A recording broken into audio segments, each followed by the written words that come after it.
கர்த்தருடைய பரிசுத்த நாமத்துக்கு மகிமை உண்டாவதாக. இந்த நாளில் உங்களை காண்பதிலே மகிழ்ச்சி அடைகிறேன்.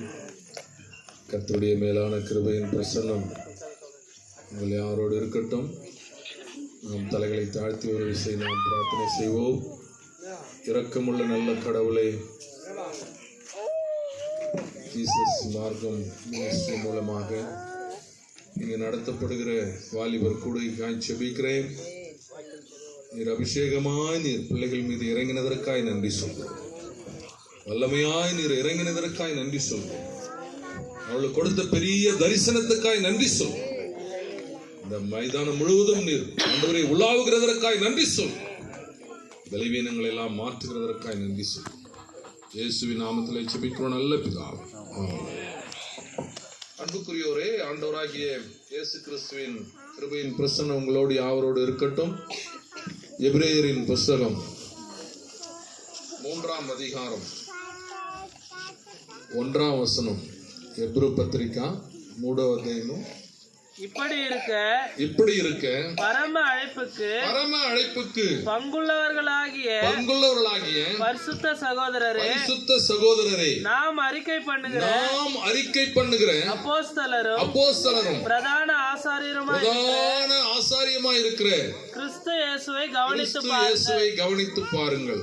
கிறிஸ்து இயேசுவை கவனித்து பாருங்கள். தெலுங்குல లక్ష్యపట్టడియా ఇందువలన పరలోక సంబంధమైన పిలుపులో పాలు పొందిన పరిశుద్ధ సహోదరులారా మనము ఒప్పుకొనిన దానికి అపోస్తలులకు ప్రధాన యాజకుడైన యేసు మీద లక్ష్యముంచుడి. இயேசுவை கவனித்து பாருங்கள். இயேசு கிறிஸ்துவுடைய வயது 33 வயது. அவர் வாலிப பருவம். அந்த வாலிபராக இயேசு கிறிஸ்துவை கவனித்து பாருங்கள். இன்றைக்கு உலகத்திலே யாரையோ கவனிக்கிறோம். யாரை கவனிக்கிறோமோ அப்படியெல்லாம் ஆகணும்னு நாம் ஆசைப்படுறோம். ஒரு சினி ஆக்டரை பார்த்தோம்னா உடனே நம்ம ஹேர் ஸ்டைல் அப்படி பண்ணணும்னு நினைக்கிறோம். உடனே அந்த மாதிரி டிச் பண்ணணும்னு நினைக்கிறோம். உடனே அந்த மாதிரி பேசணும்னு நினைக்கிறோம். உடனே அப்படி நடக்கணும்னு நினைக்கிறோம். அவங்களை கவனித்து பார்க்கிறோம். நாம் யாரை கவனிக்கிறோமோ அவர்களை போல மாற வேண்டும் என்று ஆசைப்படுகிறோம். ஒருவர் பாடுகிறார் என்றால் அதே டோன்ல நம்ம பாடணும்னு நினைக்கிறோம். ஒருவர் பேசுகிறார் என்றால் அதே தோரணையில் அதே ஸ்டைல நம்ம பேசணும்னு நினைக்கிறோம். இந்த உலகத்தில் எல்லாரும் யாரோ ஒருவரை கவனித்துக் கொண்டே இருக்கிறார்கள். ஆனால் வசனம் சொல்கிறது, நீங்கள் யாரை கவனிக்க வேண்டும்? இயேசுவை மட்டும் கவனிக்க வேண்டும். இயேசுவை மட்டும் கவனித்து பாருங்கள் என்று வசனம் சொல்கிறது. நீங்கள் யாரையா கவனிப்பதற்கு இந்த உலகத்தில் உங்களுக்கு நிறைய பேர் மாடலிசம் இருக்கலாம். ஆனால் இயேசுவை போல ஒரு மாடலிசம் இந்த உலகத்தில் வேறு யாராலும் முடியாது, யாராலும் இருக்க முடியாது. இயேசு ஒருவர் தான் நமக்கு மாடலிசம். அல்லேலூயா, அல்லேலூயா. இந்த உலகத்தில் இருக்கிற எல்லா மாடல்களும் ஒரு காலத்தில் முடிந்து போகும். எல்லா மாடல்களும் நிரந்தரமானதல்ல. இயேசு கிறிஸ்துவுடைய மாடலிசம் மட்டுமே நிரந்தரமானது, நித்தியமானது. ஆனால் வாலிப பருவத்திலே இயேசு கிறிஸ்து எப்படி இருந்தார் என்று நீங்கள் கவனித்து பாருங்கள். வசனம் சொல்கிறது, இயேசு கிறிஸ்துவை பிரதான யாஜகரான இயேசு கிறிஸ்துவை நீங்கள் என்ன பண்ணுங்க? கவனித்து பாருங்கள். இன்றைக்கு சில நேரங்களில் நாம் தவறு செய்கிற பொழுது, ஏன் இப்படி தப்பு பண்றீங்க அப்படின்னு கேட்டா, யார் தப்பு பண்ணல, எல்லாரும் தான் தப்பு பண்றாங்க. மற்றவங்களை கவனிக்கிறோம். அவன் சரியில்லை, இவன் சரியில்லை, அவன் சரி இருக்கிறானா, இவன் சரி இருக்கிறானா, மற்றவர்களை நாம் சொல்லிக் கொண்டிருக்கிறோமே தவிர இயேசு சரியா இருக்கிறார். அவரை கவனித்து பாருங்கள். நீர் இவரை கவனித்தால் நீர் இவரை போல மாறலாம், அவரை கவனித்தால் அவரை போல மாறலாம். தவறுகள் செய்வதற்கு அநேக உதாரணங்கள் உண்டு. பரிசுத்தமாய் ஜீவிப்பதற்கு இயேசுவை தவிர வேறு உதாரணம் இந்த உலகத்தில் கிடையாது. இயேசு மட்டும்தான் பரிசுத்தமாய் ஜீவித்தவர். அதனாலே நீங்கள் யாரை கவனித்து பாருங்கள்? இயேசுவை கவனித்து பாருங்கள். அநியாயமான உலகத்தில் அவர் நீதியாக வாழ்ந்தார். இந்த உலகம் அநியாயமாய் இருக்கிறது, ஆனால் அவர் நீதியாக வாழ்ந்தார்.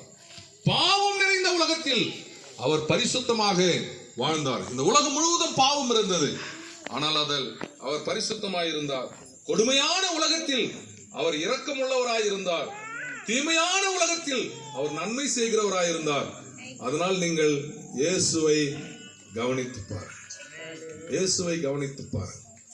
வாலிப பருவத்திலே இன்றைக்கு அநேக வாலிபர்கள் இயேசுவை கவனித்து பார்க்காததனாலே பாவத்தில் விழுந்து விடுகிறார்கள். இந்த உலகம் முழுவதும் பாவத்தில் நிரம்பி இருக்கிறது. நம்மிடத்தில் இருக்கிற எல்லா கருவிகளும் பாவத்திலே சூழ்ந்திருக்கிறது. இவைகள் எல்லாவற்றையும் பார்த்தோம் என்று சொன்னால் ஏதோ ஒரு பாவம் இருக்கிறது. ஒவ்வொன்றும் ஏதாவது ஒரு பாவத்திலே கொண்டு போய் நிறுத்துகிறது. வாலிபனே, உன் வாலிப பிராயத்திலே உன் சிருஷ்டிகரை நினை என்று பிரசங்கி 12:1 சொல்கிறது. உன் வாலிப பிராயத்திலே உன்னை சிருஷ்டித்தவரை நினைக்க வேண்டும், உன்னை படைத்தவரை நினைக்க வேண்டும்.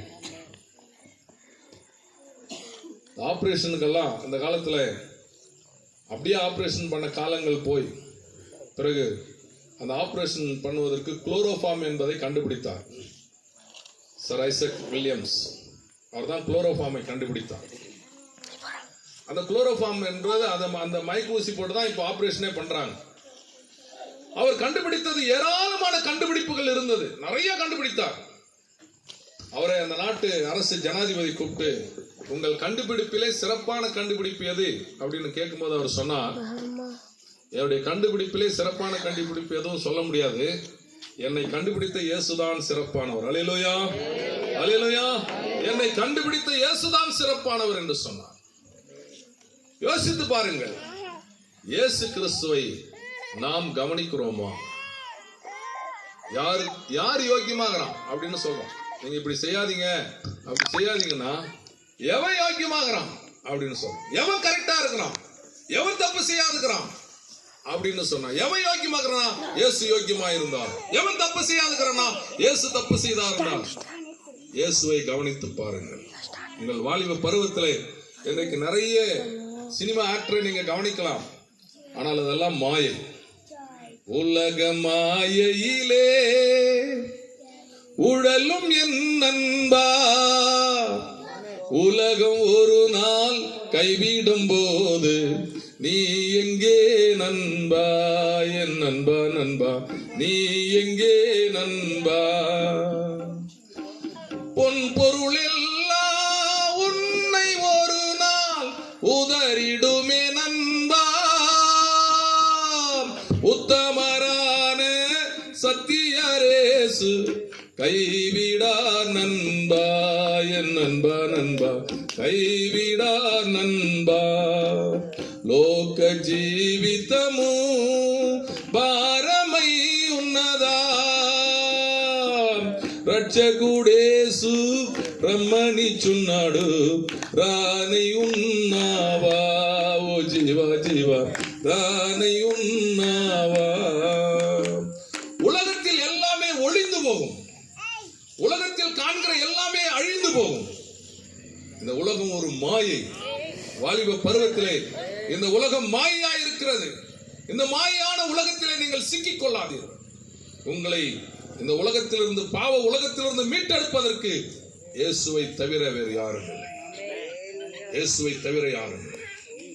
எனக்கு அன்பானவர்களே, பனிப்பிரதேசத்திலே சைனா பகுதியில் இருக்கிறதான ஒரு பகுதியில பனிப்பிரதேசம். அந்த பனிப்பிரதேசத்திலே பனிக்கரடி ரொம்ப டேஸ்டா இருக்கும். இங்க எப்படி மான் கறி, ஆட்டுக்கறி எப்படியோ, அங்கே அந்த வெள்ளை கரடியுடைய கறி அவங்களுக்கு ரொம்ப டேஸ்டா இருக்கும். அதை சாப்பிட்றதுக்கு அவங்க ரொம்ப விரும்புவாங்க. ஆனா அதை பிடிக்க முடியாது, அதை பிடிக்கிறது கஷ்டம். அதை பிடிக்கிறதுக்கு போனா இவங்கள பிடிச்சிடாது. அதுக்கு அவங்க என்ன ஐடியா பண்ணுவாங்கன்னு சொன்னா, அந்த பனி ஒயிட்டா இருக்கிற அந்த வெள்ளையா இருக்கிற அந்த பனியில பிளேட்ல ரத்தத்தை துவைச்சி வச்சிடுவாங்க. அப்படி குத்தி விட்டாங்கன்னா அந்த பிளேட்ல சிகப்பா இருக்கிற அந்த ரத்தத்தை பார்த்து அந்த பனிக்கரடி ஓடியாந்து நாக்கில் அப்படி நக்கும். அப்படி நக்கும் போது அந்த பிளேடு அறுத்து நாக்கில் இருந்து என்ன வரும்? ரத்தம் வந்துனே இருக்கும். இது என்ன நினைக்கும்னா, பிளேட்ல தான் ரத்தம் வருதுன்னு இது டேஸ்ட் பண்ணினே இருக்கும். ஆனா இது ரத்தம் தான் என்ன அதுக்கு தெரியாது. எல்லா ரத்தம் வெளியே வந்த பிற்பாடு மயக்கடிச்சு விழுந்து அப்புறம் கொண்டு போய் அதை அறுத்து சாப்பிடுவாங்க. இப்படிதான் வாலிபம். நீ பார்க்கறது எது கவர்ச்சியா இருக்கிறதோ, நீ அங்க போயிட்டு அப்படியே விழுந்துட்டேனா, நீயா வர முடியாது. உன்னால விழுந்துட்டேனா வர முடியாது, அவ்வளவுதான். அது அந்த சின்ன பிளேடை பார்த்துட்டு அப்படி நக்க அந்த டேஸ்ட் போக போக அதனால வர முடியாது. வலி இருக்கும், மயக்கம் இருக்கும். ஆனாலும் அதை விட்டு என்ன பண்ண முடியல, வர முடியாது. இன்றைக்கு அப்படிதான் அநேகர் வாலிபர்கள் போய் விழுந்து விடுகிறார்கள், வெளியே வருவதற்கு ரொம்ப கஷ்டப்படுகிறார்கள். ஆனால் நீங்கள் இயேசுவை கவனித்து பாருங்கள், இயேசுவை கவனித்து பாருங்கள். நான் ஒரு வாலிபனை அடிக்கடி நான் சொல்வது உண்டு. அமெரிக்கா ஐக்கிய தேசத்தில் கலிபோர்னியாவிலே ஒரு குடும்பம் இருந்தது. அந்த குடும்பத்தில் 7 பிள்ளைகள் இருந்தார்கள். 7 பிள்ளைகள் இருக்கிற பொழுது அவர்கள் அப்பா அம்மா 2 பேர், 9 பேர் மொத்த பேரும். 9 பேரும் வறுமை, வசதி இல்லை, ரொம்ப ஏழ்மையான நிலை, வசதி இல்லாத நிலை, ரொம்ப கஷ்டப்பட்டாங்க.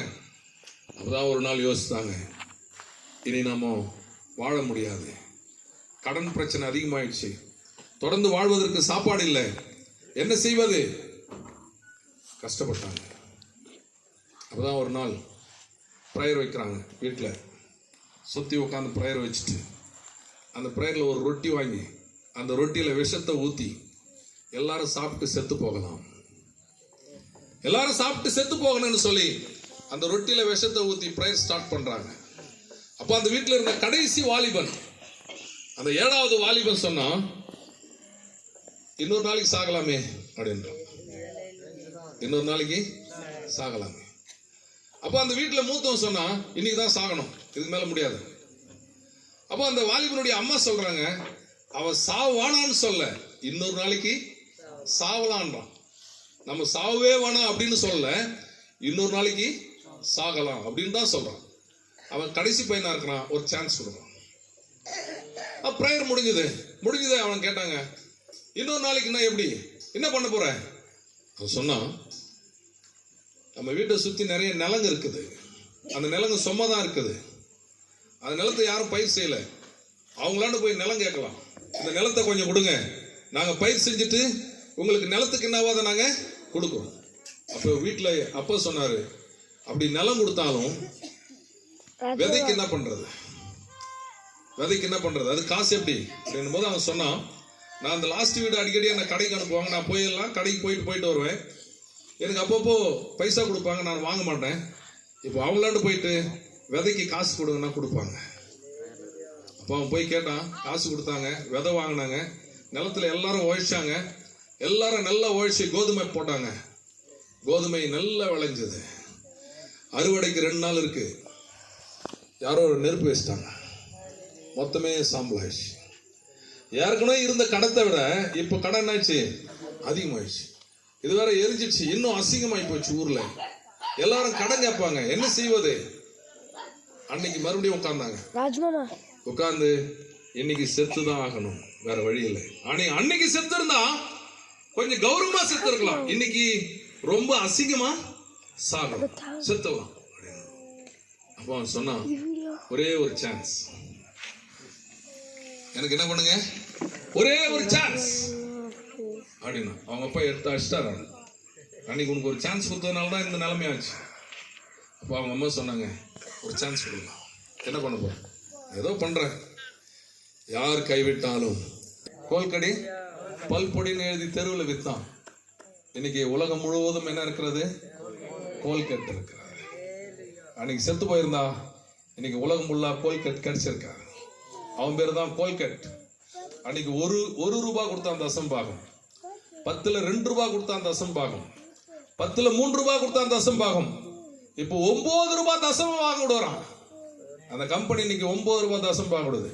பெப் ஸ்டூடெண்ட் வந்தது, க்ளோஸ் அப் வந்தது, சென்சிட்டிவ் வந்தது, எது வந்தாலும் க்ளோஸ் அப், எது வந்தாலும் சரி, கோல்கட்டை இன்னும் வின் பண்ண முடியல. உலகம் முழுவதும் கோல்கட் இருக்கிறார். யோசித்து பாருங்க, உங்களை போல ஒரு வாலிபன் தான் அவன். 2 முறை சான்ஸ் கேட்டான். 2 முறை சான்ஸ் கேட்டு கர்த்தர் இன்னைக்கு கோல்கட் இல்லாத ஒரு வீடு கிடையாது, எல்லா இடத்துலயும் கோல்கட் இருக்கிறார். இயேசுவை கவனித்து பாருங்கள். அவன் இயேசுவை கவனித்தான், அவருடைய பாடுகளை கவனித்தான், அவருடைய கஷ்டங்களை கவனித்தான், அவருடைய பொறுமையை கவனித்தான், அவன் வாழ்க்கையில் அர்ப்பணித்தான். உங்களை நீங்கள் அர்ப்பணித்து பாருங்கள், இயேசுவை கவனித்து பாருங்கள். அப்படி என்ன இயேசுவிடத்தில் இருக்கிறது, இயேசுவை நான் ஏன் கவனிக்கணும் அப்படின்னு நீங்க சொல்லலாம்.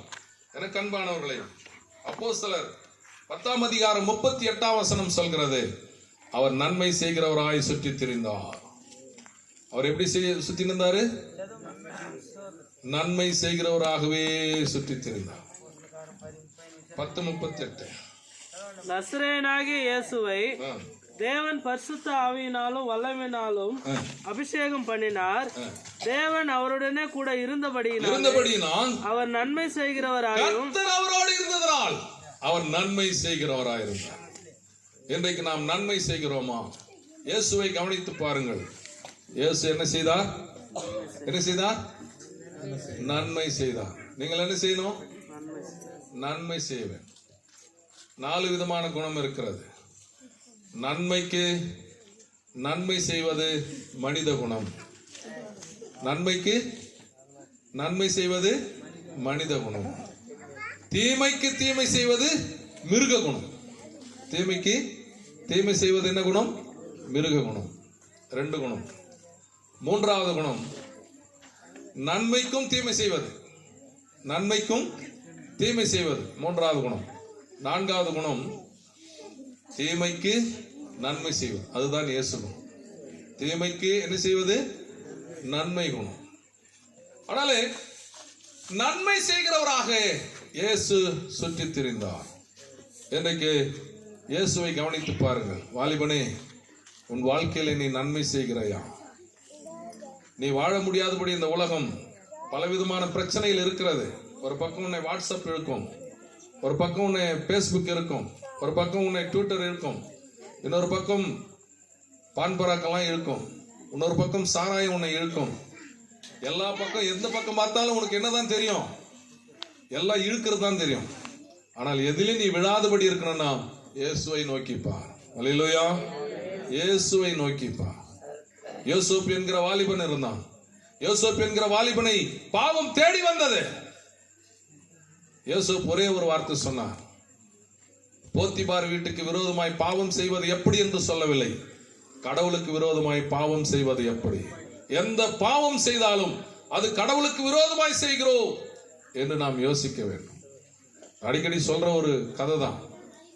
ஒரு குடிகாரன் எப்பவும் குடிப்பான், டெய்லி குடிச்சு குடிச்சு குடும்பத்துல நாசனமாச்சு. அப்பதான் வீட்டுல இருக்கிறவங்க எல்லாம் ஒன்னா சேர்ந்து ஒரு நாள் அவனை இன்னைக்கு குடிச்சிட்டு வரட்டும், இன்னைக்கு அவனுக்கு நல்லா இருக்குதுன்னு சொல்லி எல்லாம் ஒன்று சேர்ந்து குடிச்சிட்டு ஃபுல்லா குடிச்சிட்டு வரும்போது அவன் மேல தண்ணியை நிறைய ஊத்தி அவனை செம்ம அடி அடிச்சு இனிமேல் குடிக்க மாட்டேன்னு சத்தியமானு அப்படின்னு சொல்லி அவன் குடிக்க மாட்டேன்னு சத்தியமான்ட்டான். ஒரு 5 நாள் குடிக்காத இருந்தான். அதுக்கப்புறம் அவனால முடியல.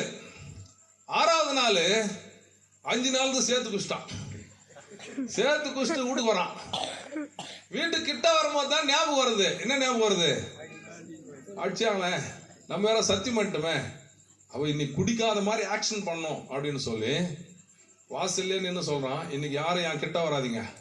கிட்ட வந்தா என்ன வாசனை வந்துடும். அதனால கிட்ட யாரும் வராதிங்க, என் கையில யாரும் பேசாதீங்க, என் கையில பேசாதீங்க, என் கிட்ட வராதிங்க, நான் லேப்டாப் எடுத்து நிறைய படம் பார்க்க போறேன் அப்படின்னு போனான். எடுத்தான், உட்கார்ந்தான், செவத்து சாஞ்சினா, மடி மேல வச்சு ஓபன் பண்ணி எதையும் அழுத்தின்னு வரான். அவங்க வந்து சொன்னாங்க, இன்னைக்கு நிறைய குடிச்சிட்டுக்கிறேன், நான் குடிக்கல, நான் லேப்டாப்ல படம் பார்க்குறேன். பசங்க வந்து சொன்னாங்க, டேடி லேப்டாப் டேபிள் மேலே இருக்குது, நீ சூட் கேஸை திறந்து வச்சுனுங்கிற, சூட் கேஸ்க்கு லேப்டாப்க்கு ஒன்று என்ன தெரியல, வித்தியாசம் தெரியாத குடிச்சிட்டுக்கிறேன். இன்னைக்கு வாலிபனே, உன் பாவங்களை மறைக்கிறவன் வாழ்வடைய மாட்டான், அவைகளை அறிக்கை செய்து விட்டு விடுகிறவன் இரக்கம் பெறுவான். அவனுக்கு லேப்டாப்க்கும் சூட் கேஸுக்கும் வித்தியாசம் தெரியாம இருக்கான். அவன் நடிச்சிருக்கலாம், ஆனால் அவனால முடியாது.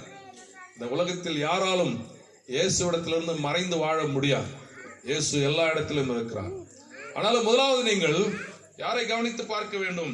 இயேசுவை கவனிக்க வேண்டும். ஏன் இயேசுவை கவனிக்க வேண்டும்? தீமையான உலகத்திலே அவர் என்ன செய்கிறார்? நன்மை செய்கிறவராயிருக்கிறார். இரண்டாவது, இயேசுவை ஏன் கவனித்து பார்க்க வேண்டும் என்றால், லூக்கா 4ஆம் அதிகாரம் 18ஆம் வசனத்திலே அவர் என்ன செய்தார் என்றால், தரித்திரருக்கு சுவிசேஷம் அறிவித்தார். இந்த உலகத்துல யாருக்கு சுவிசேஷம் அறிவிக்கிறார்? தரித்திரருக்கு சுவிசேஷம் அறிவிக்கிறார். யார் தரித்திரர்? தரித்திரர்னா யாருங்க? யார் தரித்திரர்? சோறு இல்லாதவங்களா? துணி இல்லாதவங்களா? ட்ரெஸ் இல்லாதவங்களா? இவங்கள தரித்திரர். ரட்சிப்பு இல்லாதவங்களெல்லாம் தரித்திரர். அல்லேலூயா. யாரெல்லாம் ரட்சிக்கப்படலையோ அவங்களெல்லாம் தரித்திரர். யாரெல்லாம் மன்னிக்கப்படலையோ, இயேசுவின் அன்பை மன்னிப்பை ஏற்றுக்கொள்ளாமல் பாவத்தில் இருக்கிற அனைவரும் தரித்திரர்கள். யாரெல்லாம் தரித்திரனா? இயேசுடைய கிருபை இல்லாதவர்கள் எல்லாம் தரித்திரர். பணம் இருக்கலாம், வசதி இருக்கலாம், வாழ்க்கை இருக்கலாம், ரட்சிக்கப்படவில்லை என்றால் தரித்திரர். நீங்கள் தரித்திரர். ஆனால் ரட்சிக்கப்படாத மக்களுக்கு இயேசு எதை கொடுக்கிறார்? சுவிசேஷத்தை கொடுக்கிறார்.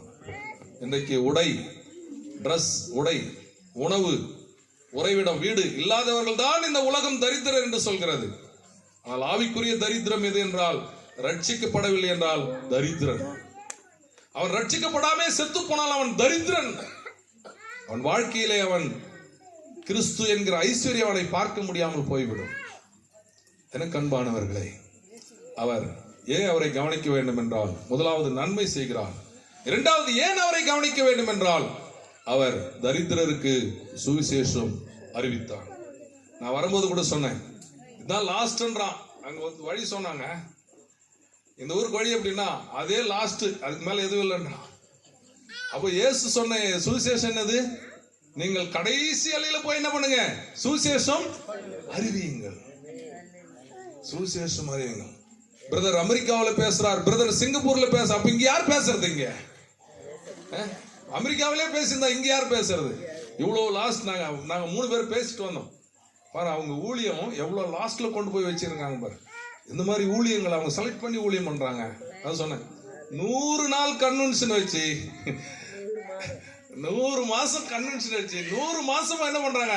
சாப்பாடு போட்டு. அந்த மாதிரி ஒரு கூட்டம் வேற யாரும் நாங்க பார்க்கல. அந்த மாதிரி கடவுள் அவங்களுக்கு கொடுத்த தரிசனம், அதான் தரிசனம். யோசிச்சு பாருங்க, லாஸ்ட் எல்லை.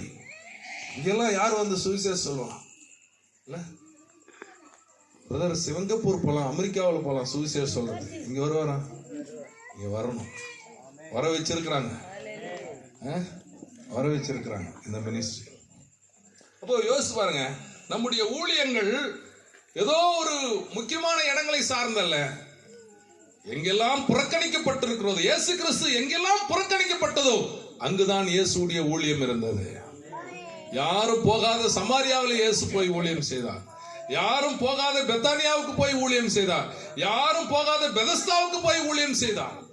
எங்கெல்லாம் மனிதர்கள் போக முடியாமல் இருந்ததோ அங்கெல்லாம் இயேசு ஊழியம் செய்தார். அங்க வழி கேட்டோம். அது சொன்னாரு, அதே லாஸ்ட் அண்டி, அதே பாண்டி லாஸ்ட் அண்டி, லாஸ்ட் எல்லையில பூமியின் கடைசி வரைக்கும் எனக்கு சாட்சிகளாயிருங்கள் என்று சொல்லும் பொழுது, இந்த கடைசிக்கு வந்து சுவிசேஷத்தை அறிவிப்பதற்கு கர்த்தர் இந்த குடும்பத்தை தெரிந்து கொண்டிருக்கிறார். உங்களை தெரிந்து கொண்டிருக்க வேண்டும். அதனால இயேசுவை கவனித்து பாருங்கள். முதலாவது நன்மை செய்கிறவர், இரண்டாவது தரித்திரருக்கு சுவிசேஷம், மூன்றாவது இயேசுவை ஏன் கவனிக்க வேண்டும் என்றால், பிலிப்பியர் 2ஆம் அதிகாரம் 8ஆம் வசனத்துல, சிலுவையின் மரண பரியந்தம் தம்மை தாமே தாழ்த்தினார், தக்கிஞ்சினார். இயேசு கிறிஸ்து தன்னை தாழ்த்தினார். சிலுவையின் மரண பரியந்தம், சாகர வரைக்கும் அவர் எப்படி இருந்தாரா? தாழ்மை உள்ளவராகவே இருந்தார். தாழ்மை உள்ளவராக. இன்றைக்கு நம்முடைய வாழ்க்கையில பெருமைகள் இருக்கிறது. மன்னியும். இயேசு மன்னிக்கிறவராய் இருந்தார். இன்றைக்கு யோசிச்சு பாருங்க, வாலிபனே உன்னால தரித்திரமா இருக்க முடியாது. வாலிபனே நன்மை செய்கிறவனா இருக்க முடியாது. வாலிபனே உன்னால தக்கிம் இருக்க முடியாது. வாலிபனே உன்னால மன்னிக்கிறவனா இருக்க முடியாது. ஆனால் வாலிபனாகி இயேசு கிறிஸ்து இருந்தார். உன்னுடைய வயசுல என்னுடைய வயசுல இயேசு கிறிஸ்து வாலிபனாக இருக்கிற போது இந்த 5 பண்புகள் இயேசு இடத்துல இருந்தது. இன்றைக்கு நம்மிடத்துல இதை எதிர்பார்க்கிறார் இயேசு. இயேசு எதிர்பார்க்கிறார், உங்களிடத்துல அந்த தக்கிம்பு இருக்கிறதா அப்படின்னு சொல்லி. ஒரு முறை அமெரிக்கா ஜனாதிபதி ஆபிரகாம் லிங்கன் தன்னுடைய ஷூக்கு பாலிஷ் போட்டிருந்தார். அப்படி ஷூக்கு பாலிஷ் போட்டு இருக்கும் போது ரஷ்யா ஜனாதிபதி இங்க வந்திருந்தார். ஆபிரகாம் லிங்கன் வீட்டுக்கு வந்திருந்தார், பிரதிநிதியா வந்திருந்தார். அப்போ ரஷ்யா ஜனாதிபதி கேட்டாராம் அமெரிக்கா ஜனாதிபதி, என்ன உன் ஷூவுக்கு நீ பாலிஷ் போடுற, ஒரு ஜனாதிபதியா இருந்து உன் ஷூவுக்கு நீ என்ன பண்ற, பாலிஷ் போடுற. அப்போ ஆபிரகாம் லிங்கன் சொன்னானா, என் ஷூவுக்கு நான் தான் பாலிஷ் போடுறேன், நீ யார் ஷூவுக்கெல்லாம் போடுறேன்னு கேட்டானா. நீ யார் ஷூவுக்கெல்லாம் போடுற? தக்கிம்பு, அதுதான் தக்கிம்பு என்பது. எனக்கு நம்முடைய வாழ்க்கையில அந்த தக்கிம்பு இருக்குதான். யோசிச்சு பாருங்க, நாமும் கிறிஸ்துவோடு இணைந்திருக்க வேண்டும். கிறிஸ்துவோடு இணைந்திருக்கிற வாலிபம் தான் கிறிஸ்துவுக்கு மிக முக்கியமானது. அதனால முதலாவது நீங்கள் யாரை கவனிக்க வேண்டும்? இயேசுவை கவனிக்க வேண்டும். இரண்டாவது நீங்கள் யாரை கவனிக்க வேண்டும் என்றால், மத்தேயு எழுதின நற்செய்தி நூல், மத்தேயு எழுதின நற்செய்தி நூல் 6ஆம் அதிகாரம் 26ஆம் வசனம். பறவைகளை கவனித்து பாருங்கள். இரண்டாவது எதை கவனிக்க? ఆకాశ పక్షులను చూడుడి. அவைகளை பாருங்கள். ஆகாயத்து பறவைகளை கவனித்து பாருங்கள். முதலாவது இயேசுவை கவனித்து பாருங்கள். இரண்டாவது எதை கவனித்து பாருங்கள்? ஆகாயத்து பறவைகளை கவனித்து பாருங்கள். ஏன் கவனிக்கணும்? ஏன் கவனிக்கணும்? படிங்க. అవి విత్తవు, కోయవు, விதைக்காது, కోయవు, அறுக்காது, కొట్లలో కూర్చుకొనవు, சேர்த்து வைக்காது.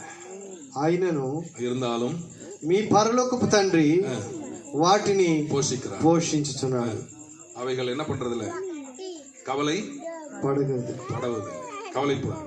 முதலாவது இயேசுவை கவனித்து பார். இயேசுவை ஏன் கவனிக்கிறோம்? அவர் நன்மை செய்கிறவராயிருந்தார். இரண்டாவது இயேசுவை ஏன் கவனிக்கணும்? அவர் தரித்திரருக்கு சுவிசேஷம் அறிவித்தார். மூன்றாவது இயேசுவை ஏன் கவனிக்கணும்? அவர் தாழ்த்துகிறார். நான்காவது இயேசுவை ஏன் கவனிக்கணும்? அவர் மன்னிக்கிறார். ஐந்தாவது இயேசுவை ஏன் கவனிக்கணும்? எனக்கு அன்பானவர்களே, இந்த மன்னிக்கிற சுபாவம் இயேசுல இருக்கு. இரண்டாவது நாம் பறவைகளை கவனிக்கணும். ஏன் பறவைகளை கவனிக்கணும்? காகத்தை ஏன் கவனிக்கணும்? வசனம் சொல்கிறது, காக்காவை கவனித்து பார். காக்காவை ஏன் கவனிக்கணும்? காக்கா இடத்துல 3 சுபாவம் இருக்கு. ஒண்ணு, குளிக்காம சாப்பிடாது. காலையில என்ன பண்ணும்? குளிக்கும். அதுக்கப்புறம் அது எதையோ சாப்பிடும், அது வேற விஷயம். அது சாப்பிட்றதெல்லாம் சுத்தமா இருந்தா சாப்பிடாது. ஆனா காலையில என்ன பண்ணும்? அது குளிக்கும். குளிச்சுட்டு தான் சாப்பிடும். அது காக்கா கையில இருக்கிற நல்ல சுபாவம்.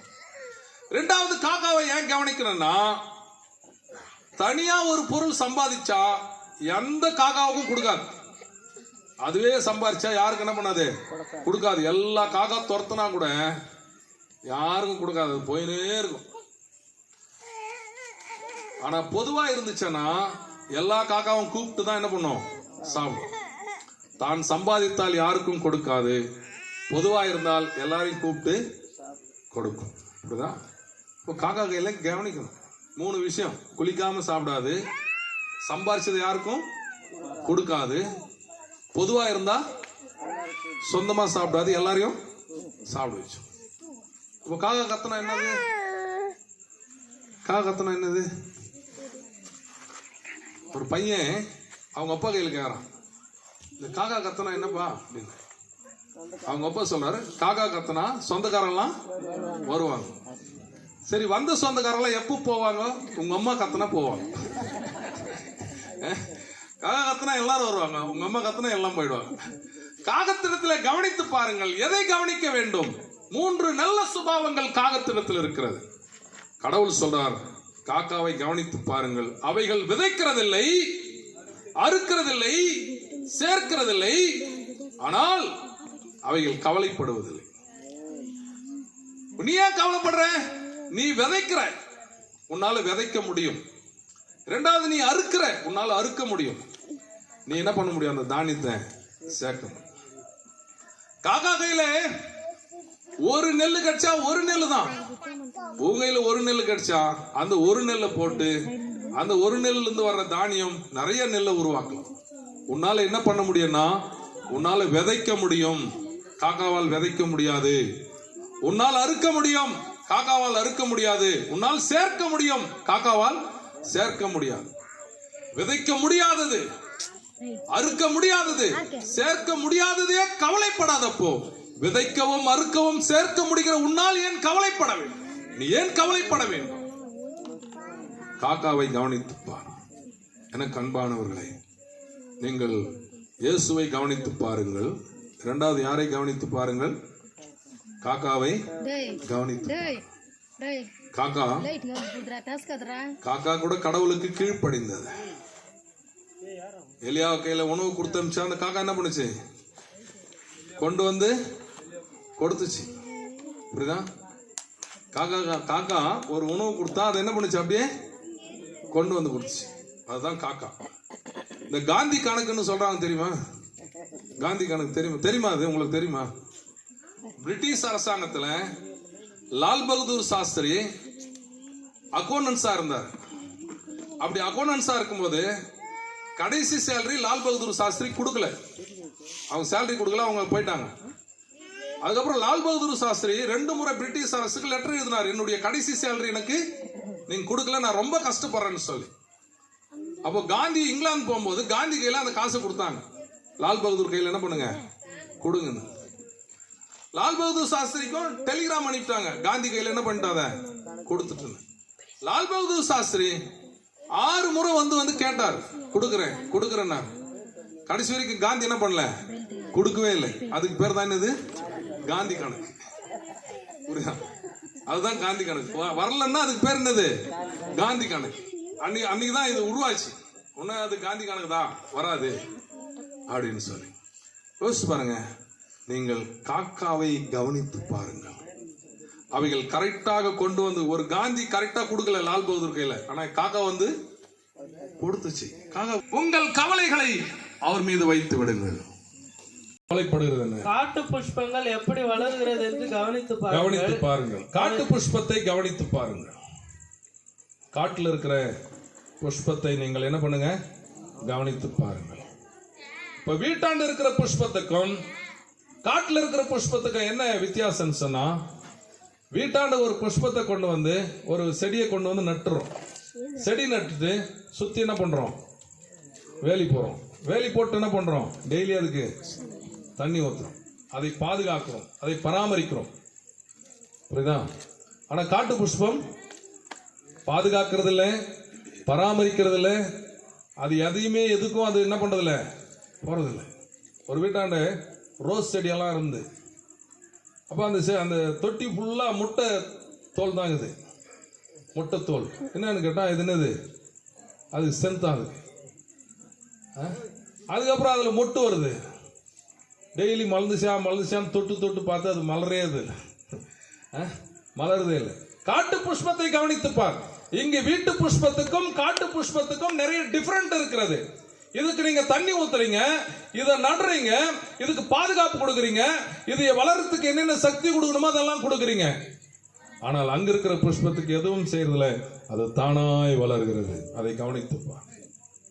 நீங்களும் அப்படி மற்றவர்களை கவனிக்காதீர்கள். அவங்களுக்கு அது இருக்குது, இவங்களுக்கு இது இருக்குது, எனக்கு ஒண்ணு இல்லையே என்று சோர்ந்து போகாதே. இயேசு உங்களுக்கு இருக்கிறார். இயேசு உங்களுக்கு இருக்கிறார். காட்டு புஷ்பத்தை எப்படி இயேசு கவனிக்கிறாரோ அதே போல உங்களையும் இயேசு என்ன பண்றாரு?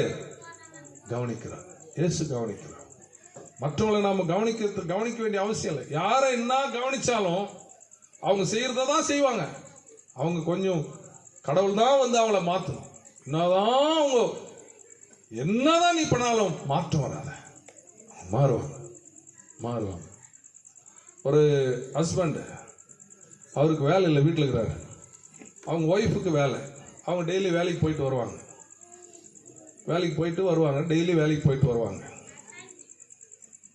இப்போ ஒரு நாள் எதிர் வீட்டம்மா, நீ டெய்லி கஷ்டப்படுற, வேலைக்கு போற அப்படின்றாங்க. அதுக்கு இந்தம்மா சொன்னாங்க, நான் என்ன பண்றது, அவருக்கு வேலை இல்லை, வீட்டில் இருக்கிறாரு. வீட்டில் இருக்கிறான், வீட்டில் எங்கிறான், நீ போந்தே போயிடறான், நீ வரத்துக்கு முன்னாடி வந்துடுறான், அது எங்க போறான்னு தெரியல. அப்ப இந்த அம்மாவுடைய நிம்மதியே போச்சு. இந்த அம்மா டெய்லி வேலைக்கு போய் நல்லா நிம்மதியா போய் வந்து இந்த அம்மாவை குழப்பி விட்டாங்க. இந்த அம்மா ஆபீஸ் போனாங்க, வேலையில் இருந்தாங்க. ஒரு மார்னிங் ஒரு 11 மணிக்கு ஃபோன் பண்ணாங்க. ஃபோன் பண்ணி அவங்க ஹஸ்பண்டுக்கு ஃபோன் பண்ணி, எங்க இருக்கிறீங்க? வீட்டில் தான் இருக்கிறேன். வீட்லயே இருக்கிறீங்க? ஆமா, வீட்டில் தான் இருக்கிறேன். அப்போ நான் வரும்போது பிளக்கு சரியா சொருவலை, மிக்சியுடைய பிளக்கு சரியா என்ன பண்ணல, சொருவலை. ஆனால் நீங்க இப்ப சொருவி ஆன் பண்ணி காட்டுங்களேன் அப்படின்னு. இப்போ சொருவி ஆன் பண்ண என்ன வரும்? சவுண்ட் வரும். இப்போ மிக்சி சவுண்ட் வந்து இப்போ அவர் இருக்கிறாரு, வீட்டில் இருக்கிறார். இந்த மாதிரி கன்ஃபார்ம் ஆயிடுச்சு, அவர் வீட்டில் இருக்கிறார், கன்ஃபார்ம் ஆயிடுச்சு. அதனால் மறுபடியும் அவங்க வேலை செய்கிறாங்க. மறுபடியும் வீட்டுக்கு வந்தாங்க, ஒரு மறுபடியும் வேலைக்கு போனாங்க. 2 நாள் வேலையில் இருந்தாங்க. மறுபடியும் அவங்களுக்கு ஒரு ஞாபகம் வந்து இருப்பாரா இல்லையா. மறுபடியும் ஃபோன் பண்ணாங்க. மறுபடியும் ஃபோன் பண்ணி எங்கே இருக்கிறீங்க? வீட்டில் தான் இருக்கிறேன். வீட்டில் இருக்கிறீங்க? ஆமாம். நான் மிக்சியை வந்து ஃபஸ்ட் செகண்ட் தேர்ட்லேயே விட்டு வந்துட்டேன். நீங்கள் ஆன் பண்ணி என்ன பண்ணுங்க, செகண்டு ஃபஸ்ட்டு ஆப் அப்படி கொண்டு வாங்க அப்படின்னு. அவர் என்ன பண்ணுறாரு, அதே மாதிரி கொண்டு வந்தார். சவுண்டு வந்துச்சு. இப்போ அவர் எங்கே இருக்கிறார்? வீட்டில் இருக்கிறார். மறுபடியும் ஒரு வாரம் கழிச்சு வேலைக்கு போனாங்க. அதே 11 மணிக்கு ஞாபகம் வந்து அவர் இருக்கிறாரா இல்லையா டெஸ்ட் பண்ணலான்னு. எங்கே இருக்கிறீங்க? வீட்டில் தான் இருக்கிறேன். வீட்டில் இருக்கிறீங்க? அந்த ஜாரு சரியா அமுக்காம வந்துட்டேன். நீங்கள் ஜாரை அமுக்கிட்டு ஆன் பண்ணி காட்டுங்க. இப்போ ஆன் பண்ணி காட்டுறது சவுண்ட் வந்து. இப்போ அவர் எங்கே இருக்கிறார்? வீட்டில் இருக்கிறார். அப்போ அந்த அம்மாவுக்கு ஒரு திருப்தி. இப்போதான் இப்போ ஒரு நாள் ஆஃப் டே லீவ் முடிச்சுட்டு வேலை முடிச்சுட்டு ஆஃப் டே வீட்டுக்கு வந்தாங்க. வீட்டுக்கு வந்தால் யார் இல்லை, ஆள் இல்லை. அவங்க குழந்தைய கேட்டாங்க, ஏதோ உங்க அப்பா தெரில. என்ன தெரில? எங்கே போனார்மா? தெரில. டெய்லி மிக்ஸி எடுத்துன்னு போறாரு எங்கேயோ. மிக்ஸி மிக்ஸி இந்த மாதிரி நிறைய பேர் இருக்காங்க. அவளை ஒன்றும் செய்ய முடியாது. நீங்கள் முதலாவது இயேசுவை கவனித்து பாருங்கள். 2வது நீங்கள் எதை கவனிக்க வேண்டும்? பறவைகளை கவனித்து பாருங்கள். 3வது நீங்கள் எதை கவனிக்க வேண்டும்? காட்டு புஷ்பத்தை கவனித்து பாருங்கள். பிரசங்கி 7ஆம் அதிகாரம் 13ஆம் வசனம். பிரசங்கி 7:13. சாமித்து இதுவா பிரசங்கி? தேவனுடைய செயலை கவனித்து பார். தேவனுடைய செயலை என்ன செய்யுங்க? கவனித்து பாருங்கள். அவர் கோணலாக்கினதை நேர்மையாக்கத்தக்கவன் யார்? இயேசுவை கடவுளை கவனித்து பாருங்கள். தெளிவு படிங்க. பிரசங்கி 7:13. பிரசங்கி என்னது? 7:13ல தியானிச்சுமோ. கடவுளுடைய செயல்களை கவனித்து பாருங்கள். நீங்கள் இயேசுவை கவனியுங்கள். 2வது பறவைகளை கவனியுங்கள். 3வது புஷ்பத்தை கவனியுங்கள். 4வது அவருடைய கிரியைகளை கவனியுங்கள். அவர் செயல்பாடுகளை கவனியுங்கள். இயேசுடைய செயல்பாடுகள் யாரையும் கெடுக்கல. இயேசுடைய செயல்பாடுகள் எந்த குடும்பத்தையும் கெடுக்கல. இயேசுடைய செயல்பாடுகள் நன்மை செய்ததாவே இருந்தது. வாலிபனே, உன் வாலிப பிராயத்தில் சிருஷ்டிகரை நினை. உன் வழிகள் சுத்தமில்லதான். 119ஆம் சங்கீதம் 9ஆம் வசனம் சொல்கிறது, வாலிபன் தன் வழியை எதனால் சுத்தம் பண்ணுவான்? வசனத்தினால். வசனத்துல நீங்கள் நன்றாக வசனத்தை தியானியுங்கள். அது உங்கள் வாழ்க்கையை சுத்தம் பண்ணும். 1 கொரிந்தியர் 7ஆம் அதிகாரம் 37ஆம் வசனம் சொல்கிறது, தன் புத்திரியின் கன்னிகை பருவத்தை காக்க வேண்டும் என்று தன் இருதயத்தில் தீர்மானிக்கிறவன் நன்மை செய்கிறான். உங்கள் சிருஷ்டிகரை நினைக்க வேண்டும். உங்கள் வாலிப பருவத்தை சுத்தம் பண்ணி கொள்ள வேண்டும். 3வது உங்கள் வாலிப பருவத்தை காத்து கொள்ள வேண்டும். இந்த கிராமத்தில் இந்த வாலிபர்கள் இப்படி இருக்க வேண்டும் என்று சொல்லி யோசிச்சு பாருங்க. இந்த ஊழியத்துக்கு கடவுள் ஒரு தரிசனம் கொடுத்திருக்கிறார். அதுதான் இவ்வளவு தூரத்திலிருந்து இந்த குடும்பத்தார் இங்க வந்திருக்கிறார்கள்.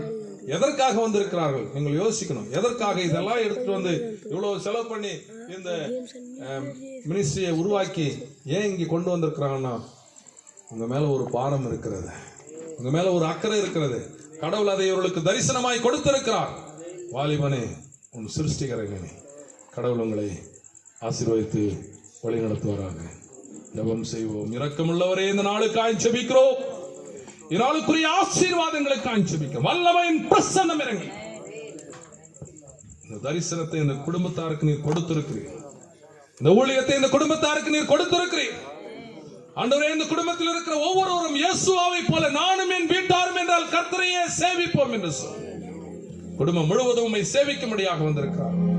இந்த கிராமத்துக்கு நீர் கொடுத்தீர். என்னை கவனித்து பாருங்கள். காகத்தை கவனித்து பாருங்கள். புஷ்பத்தை கவனித்து பாருங்கள். என்னுடைய கிரியைகளை கவனித்து பாருங்கள்.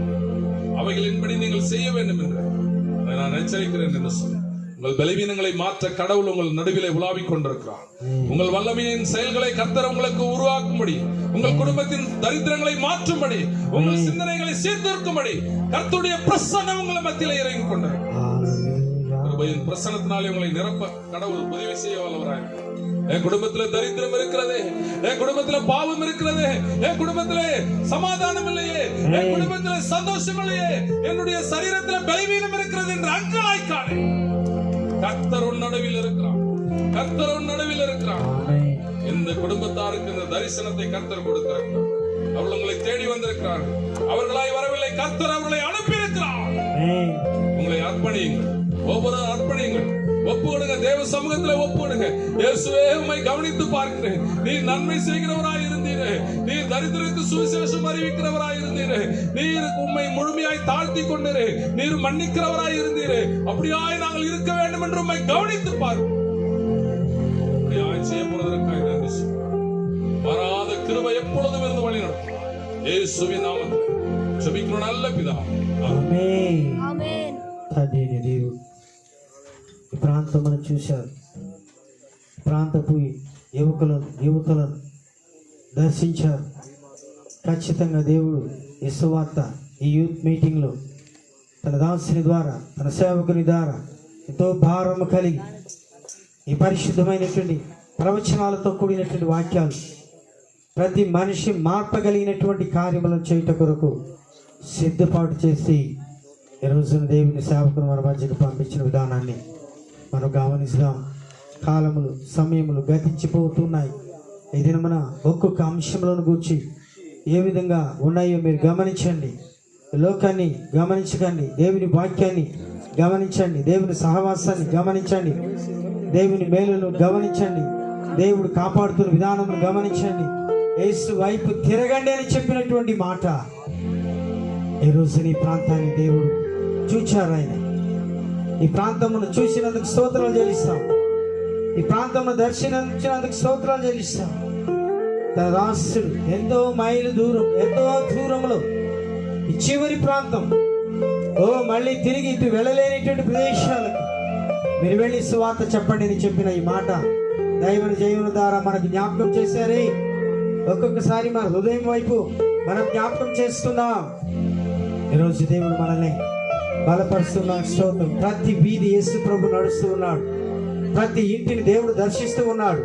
ప్రతి యవనస్తుని యొక్క ఈ మాటలు తండ్రి ప్రతి ఒక్కరిని వారి హృదయములను తాకుతూ ఉండగా అందరికీ దేవుడు మార్పు చెందించును గాక.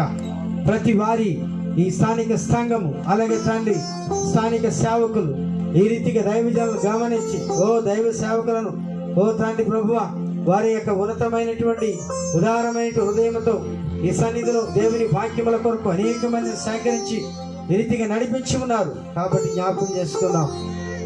ఆశీర్వాదకరమైన దినాలు ఇవి. ఈ చివరి దినాల్లో, గడవరి దినాల్లో పరిశుద్ధాత్మ దేవుడు మన కొరకు సిద్ధపాటు చేసినటువంటి మాటలు మన సంఘములు, మన యొక్క కుటుంబాలు, మన యవ్వన జీవితంలో, మన కుమార్తెల జీవితాల్లో, మన యొక్క కుమారుల జీవితాల్లో ప్రతి వారు ఎవరినైనా కూడా యవ్వన జీవితం మార్చబడును గాక. దేవుని వాక్యం చేతని ఈ వాక్యం అందరిని దర్శిస్తూ ఉన్నాయి, ఈ వాక్యం అందరినీ బలపరుస్తూ ఉన్నాయి. ఈ వాక్యము దేవుని సహవాసంలో ఈ రోజు ఒక ఉన్నతమైన గుర్తింపులో చేసేదని జ్ఞాపకం చేసుకుందామా?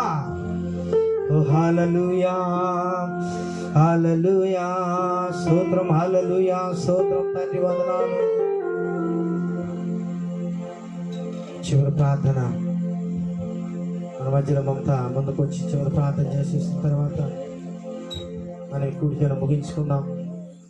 ఎంతవరకు ఓపికతో దేవుడు నడిపించినందుకు స్తోత్రం చెల్లించినందుకు స్తోత్రం చెల్లిస్తూ, స్తుతులు చెల్లించినందుకు స్తోత్రం చెల్లిస్తూ స్తోత్రం, వందనాలు, స్తుతి, ఘనత, మహిమ. ఎంతో ఆటంకముల మధ్య, ఎంతో ఇరుకుల మధ్య వాహనాలు తండ్రి ఆటంకం కలిగించి వస్తున్నట్టు కారు ట్రబుల్ అయిపోయి రాలేని పరిస్థితి ఆయన దేవుడు తన కృపచేత మధ్యలోకి పంపించాడు. దేవుని యొక్క కృపచేత వాడగొడుతున్నటువంటి దేవుని యొక్క బిడ్డ స్తోత్రం, వందనాలు. ప్రార్థన చేయని స్తోత్రం. హల్లెలూయా, హల్లెలూయా, హల్లెలూయా, హల్లెలూయా, హల్లెలూయా. దేవుని పరిశుద్ధమైన యేసయ్యా, మహోన్నతుడవైన తండ్రి, నీవు కృపగల వాడవు తండ్రి. తండ్రి నీవు దయగలవాడవు ప్రభువా. నీ కనికరము తండ్రి శాశ్వత కాలం ఉంటుంది. ఇదిగో ప్రభువా, ఈ సమయమునందు తండ్రి ఈ గ్రామంలో ప్రభువా, ఓలూరు కండిగా అనేటువంటి ప్రదేశము పైన నీ కనికరము, నీ దయ, నీ కృప, నీ వాత్సల్యమున్నది కనుక ప్రభువా, నీ బిడ్డల ద్వారా తండ్రి నీవు దర్శించి దేవా నీవు మాట్లాడి ఇక్కడకు పంపించావు తండ్రి. స్తోత్రాలు, స్తోత్రాలు, వందనాలు ప్రభువా. పరలోకమందు తండ్రి నువ్వు చెప్పినటువంటి తండ్రి నీవు బయలుపరుస్తున్నటువంటి ప్రతి ఒక్క కార్యము కూడా తండ్రి నైనా అది ఎవరు ఆపలేరు తండ్రి. నీవు కార్యము తలపెట్టగా నన్ను త్రిప్పగలవాడెవడు? పరిశుద్ధమైన యేసయ్య, మహోన్నతమైన తండ్రి, నీ నామానికి మహిమ కలుగును గాక. ఇదిగో తండ్రి, నీ దైవ దాసుడైనటువంటి తండ్రి, గౌరవులైనటువంటి పెద్దలు తండ్రి పాల్ డానియేలు గారు, దైవ సేవకులు తండ్రి యేసయ్య, గొప్ప దైవజనుని ప్రభువా, ఈ మారుమూల ప్రాంతంలోకి తండ్రి, ఇదిగో ఈ చివరి యొక్క ప్రాంతంలో, ఈ అడవిలు తండ్రి నైనా ఈ కుగ్రామంలో ప్రభు యేసయ్య నువ్వు నడిపించినావు, నీకు స్తోత్రాలు. వారి ప్రయాణమును ప్రభువా తండ్రి నైనా వాహనములను సమస్తమును తండ్రి నీవు కాపుదలతో ఉంచి నడిపించి నీ కార్యములు నీ బిడ్డ ద్వారా నువ్వు జరిగించుకున్నావు యేసయ్య. ఇదిగో చెప్పిన ప్రతి వాక్యము కూడా తండ్రి యేసయ్య ఏ యవ్వనస్తుని యొక్క హృదయము తాకి ఉన్నదో ప్రభువా, ఇప్పుడే ప్రభువా నీవు కార్యము చేయము. నీవు ఒక ప్రణాళిక ఉంది ప్రభువా, ఆ ప్రణాళికను నెరవేరుస్తున్నావు తండ్రి, నీకు స్తోత్రాలయ్యా. ఏ కుటుంబం అయితే ప్రభువా నీ వాక్యము ద్వారా ఆదరించబడి ఉందో, ఏ కుటుంబము, ఏ యవ్వనస్తుడు ఎవరైతే ప్రభువా యేసయ్య తండ్రి నైనా ఈ వాక్యము చేత ప్రభు ఆదరించబడినారో వారి కుటుంబాలందరినీ ప్రభు తండ్రి నీ సన్నిధానంలో పెడుతున్నాను యేసయ్య.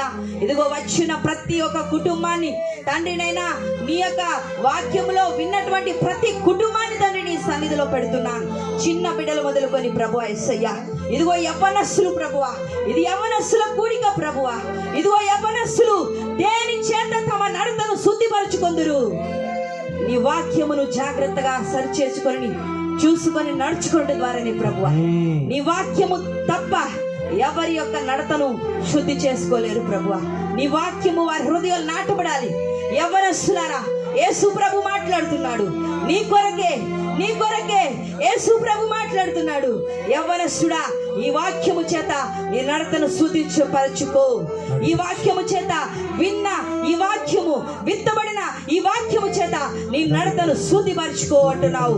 దేవానికి స్తోత్రాలు, దేవానికి మహిమ. ఓ యవ్వనస్తుడా, విని ఉన్న వాక్యము నీలో ఇప్పుడే నాటబడుతూ ఉంది, అది ఇప్పుడే మొలకెత్తుతా ఉంది, అది ఇప్పుడే ఫలించబోతా ఉంది. ఈ యొక్క యవ్వనస్తుల కూడిక అనేక మంది యవ్వనస్తులు లేపబడబోతున్నారు.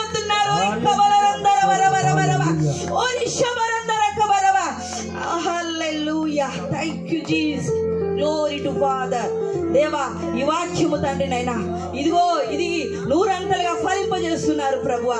అవును తండ్రి, మేము దేనికి చింతించబడము. దేవా, విత్తనము నాటబడింది, దేవా విత్తనము నాటబడింది, దాన్ని ఫలింపజేయువాడవు నీవే, నీరు పోయేవాడవు నీవే, వృద్ధి చేయువాడవు నీవేనయ్యా. నూరంతలుగా ఆశీర్వాదం దయచేయి. ఇదిగో ప్రభు యేసయ్య, ప్రతి యవ్వనస్తులు కూడా తండ్రి నీ కొరకు తండ్రి నేను పని చేయనట్లుగా తండ్రి దేవా, నీ కొరకు పని చేయనట్లుగా నీ కాడి ప్రభు యేసయ్య, నీ కాడి ప్రభు యేసయ్య, ఇదిగో ప్రభు వారి భుజముల పైన మోయిలాగిన. ఓ హల్లెలూయా, హల్లెలూయా. ఓ దేవా, ఇదిగో నీ కాడిని ప్రభువా యవ్వనస్తులు ప్రభువా ఎవరైతే విని ఉన్నారో దేవా, నీ కాడిని వారి భుజముల మీద మోసుకొని ప్రభువా అనేక మంది గ్రామాల్లో ప్రభా నీ కొరకు అంత సాక్షిలో ఉన్నట్లుగా సహాయము దయచేయమని వేడుకుంటున్నాను. దేవా, నీకు స్తోత్రాలు దేవా. కుటుంబంలో ప్రతి అవసరతను వచ్చిన ప్రతి వారు తండ్రి నేను ఆశీర్వదింపబడలాగన నీ ఆశీర్వాదపు మేలను విప్పుము దేవా. స్తోత్రాలు దేవా. అవును తండ్రి, ఆకాశపు పక్షులు విత్తవు, కోయవు, అవి వడకవు, అవి కూర్చుకొనవు దేవా, వాటికి విత్తనములు దయచేయి దేవా. మనుష్యుడు సృష్టించిన నీవు తండ్రినైనా వీరికి నీవు ఆశీర్వాదం ఇవ్వకుండా నీవు ఆపలేవు. అయితే నీవు అడగమంటున్నావు, అడిగితే పరిశుద్ధాత్మను సైతము నేను ఇస్తానని చెబుతున్న దేవా, నీకు స్తోత్రాలు డాడీ. వందనాలు ప్రభు యేసయ్యా, నీకు వందనాలు. ఇదిగో ఇప్పుడే ప్రభు యేసయ్యా ఈ గ్రామాన్ని చేతికి అప్పచెప్పుతున్నాను. ఇదిగో తండ్రి, ఈ చిత్తము దేవా ఈ కుటుంబం పట్ల తండ్రి ఈ యొక్క యూత్ మీటింగ్ ను జరపవాలనేటువంటి ఉద్దేశం వచ్చినటువంటి కుటుంబాన్ని నీవు తండ్రి నైనా నీ పాదాల దగ్గర తీసుకొస్తున్నాం దేవా. నీ మేలైన ఆశీర్వాదములను ఆ కుటుంబం మీద ఉంచుమని వేడుకుంటున్నాను తండ్రి. ఈ ప్రణాళికను నీ చిత్తాన్ని నెరవేర్చుటకు తండ్రి, చిత్తమును నెరవేర్చుటకు తండ్రి నైనా తుది వరకు తండ్రి యేసయ్య లోకంలో పనిచేసే కృప దయచేయమని వేడుకుంటున్నాను. ఇంకా యేసయ్య తండ్రి నైనా ఇంకా అనేక యూత్ మీటింగులు ప్రభువా, ఇంకా అనేక గ్రామాలకు వెళ్ళాలయ్యా, కుగ్రామాలకు వెళ్ళాలయ్యా దేవా. నీకు స్తోత్రాలు దేవా యేసయ్యా, నీకే స్తుతి స్తోత్రాలు తెలియపరుస్తూ తండ్రి ఈ యొక్క వాక్యమును తండ్రి అనేక మందికి పంచించినటువంటి దైవ సేవకుని మరొకసారి పాదముల పెడుతూ వారిని వారి కుటుంబాన్ని నూరంతలుగా దీవించి ఇదిగో మమ్మల్ని ఏ రీతిగా సుఖప్రదముగా తండ్రిని ఇక్కడ చేర్చారో అదే రీతిగా వారు వెళ్ళవలసిన గమ్యస్థానము వరకు సుఖముగా మీరు చేర్చి తండ్రి వారికి రావాల్సిన దీవెలను కూడా తండ్రి మీరు దయచేయగలని ప్రార్థన చేస్తున్నా. ముందుడి తండ్రి నడిపించిన దైవ సేవకుడు ప్రకాశం పాస్టర్ గారిని ప్రభువా వారి కుటుంబాన్ని దీవించమని వేడుకుంటున్నాను. అనేకమైనటువంటి సేవల్లో ముందుకు వెళ్ళేటువంటి కృప ఈ కుటుంబానికి ఇంకా మీరు దయచేయమని ప్రార్థన చేస్తూ ఇదిగో దేవా మమ్మల్ని కూడా తండ్రి దూర ప్రాంతముల నుంచి అనేకమైనటువంటి తండ్రి నేను సాతాను అంధకార క్రియలు మాకు ఆటంకాలు వచ్చినను కూడా చేరవలసిన గమ్యస్థానకు చేర్చి ఈ వాక్యమును మేము విన్నందుకు కృప ఇచ్చినందుకు స్తోత్రాలు తెలియపరుస్తూ మ్యూజిక్ వాయించినటువంటి చిన్న బిడ్డలు ప్రభు యవ్వనస్తులు ఎదుగుచూ ఉండగా ఈ సేవల వారిని బలపరచండి. ఇంకా అనేక మంది యొక్క యూత్ మీటింగుల్లో ఈ బిడ్డలను వాడుకోమని తండ్రి ప్రార్థన చేస్తున్నాను. ఒక్కరిని ప్రభు విడవకుండా ప్రతి ఒక్కరు పేరు పేరు వంతన వచ్చిన వారందరినీ నూరంతలుగా ఆశీర్వదించి మేలైన దీవెలతో నింపి పంపిస్తారని మా ప్రభును మా ప్రియ కుమారుడు రక్షకుడైనటువంటి యేసుక్రీస్తు వారి శ్రేష్టమైన నామను బట్టి ప్రార్థన చేసి అడిగి వేడుకుంటున్నాను తండ్రి. ఆమేన్. స్తోత్రాలు. పరలోకమందున మా తండ్రి నీ నామము పరిశుద్ధపరచబడును గాక, నీ రాజ్యము వచ్చుగాక, నీ చిత్తము పరలోకమందు నెరవేర్చబడుతున్నట్లు భూమి యందు నెరవేర్చబడును గాక. మన దిన ఆహారం నేడు మాకు దయచేయము. మా యెడల అపరాధం చేసిన వారిని మేము క్షమించుచున్న ప్రకారం మా అపరాధము క్షమించము. మన శోధనలకు తేక దుష్టుని తప్పించము. రాజ్యమును శక్తియు మహిమయు నిరంతరం ఏమన్నావు తండ్రి. ఆమేన్. ఆశీర్వాదములు మన తండ్రి అయినటువంటి దేవుని యొక్క ప్రేమయు పరిశుద్ధాత్మక యేసు ప్రభు యొక్క కృపయు పరిశుద్ధాత్మ యొక్క నేను సహవాసం తండ్రి ఈ దినమున 21వ తేదీన యూత్ మీటింగ్లో దేవుడా ఏదైతే నువ్వు బోధించావో సమస్తమును కూడా ప్రతి యవనస్తులకి కుటుంబములకి గ్రామమునకు ఓ సమాధానము ఓ దేవుని క్రమమును దేవుని యొక్క క్రమశిక్షణలోను ఓ జీవించడానికి సదాకాలం తోడేంటి కాచి కాపాడును గాక. ఆమేన్. నా ప్రాణమా యెహోవాను సన్నిధించుము, నా అంతరంగ సమస్తమైన పరిశుద్ధ నామమును సన్నిధించుము.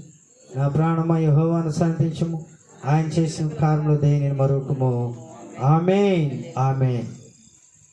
మరొక చిన్న రిక్వెస్ట్, ఈ కూటమి నిమిత్తమై ఒక చిన్న కానుకలు ఎత్తబడతాయి. మీ గుంపులేపి మీకు ఉన్నటువంటి వాళ్ళు దేవుని పరిచయం నిమిత్తమై ఈ పరిచయంలో మీరందరూ కూడా పాలిభాగం కావాలని ఈ కానుకలు తీస్తున్నాము. దేవుని నామానికి మహిమ కలిగినట్లుగా మీరందరూ కూడా ఈ పరిచయకి దేవునికి మీరు అందరూ కూడా పాలిభాగస్తులు కావాలని ఈ అవకాశం ఇస్తున్నాం. Amen. Praise the Lord. Hallelujah. ఒక పాట పాడుతుండగా ప్రైజ్ ది లార్డ్. హల్లెలూయా. మన మధ్యలో మమత గారు వచ్చి ఒక పాట పాడుతుంటారు.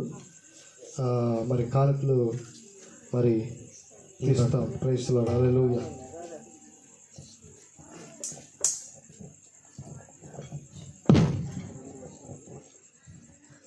థ్యాంక్ యూ యేసయ్యా. థ్యాంక్ యూ యేసయ్యా. Hallelujah. Hallelujah.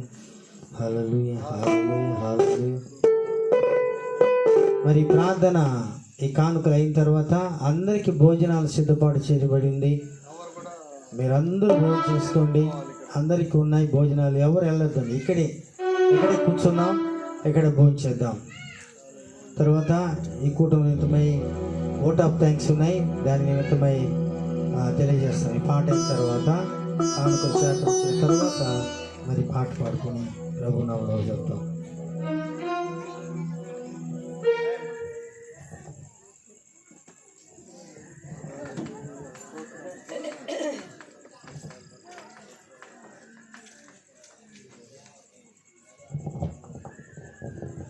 Hallelujah. Thank you Jesus. అందరికీ వందనాలు.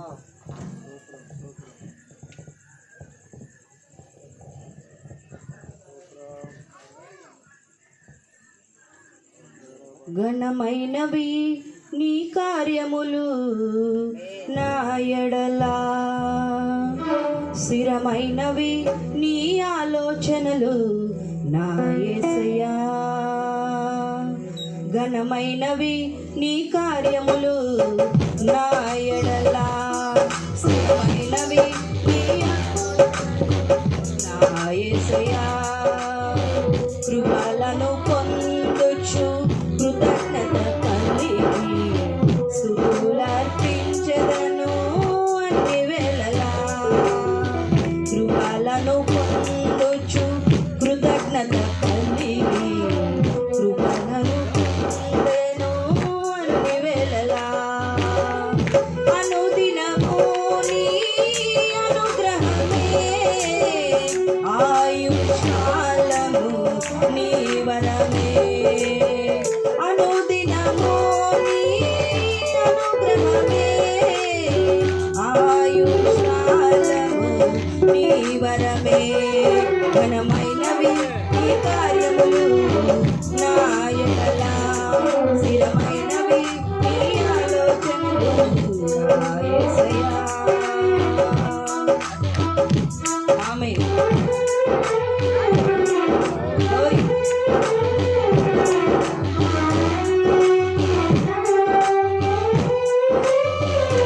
అయ్యా యారు ప్రవక్తయ్యా తెగులు సమీపించనీయక, ఏ కీడైనా దరి చేరనీయక, ఆపదలన్నీ తొలగే వరకు, ఆత్మలో నెమ్మది కలిగే వరకు. ఏ తెగులు సమీపించనీయక, ఏ కీడైనా దరి చేరనీయక, ఆపదలన్నీ తొలగే వరకు, ఆత్మలో నెమ్మది కలిగే వరకు. భారము మోసి బాసటగా నిలచి ఆదరించితివి. యేసుని మహిమలు నీకే చెల్లించెదను జీవితాంతము. ఘనమైనవి నీ కార్యములు నా ఎడల, స్థిరమైనవి నీ ఆలోచనలు నా యేసయ్యా.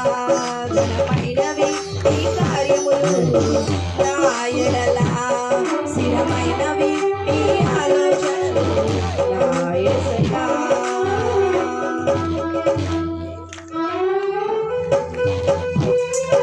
హల్లెలూయా, స్తోత్రం.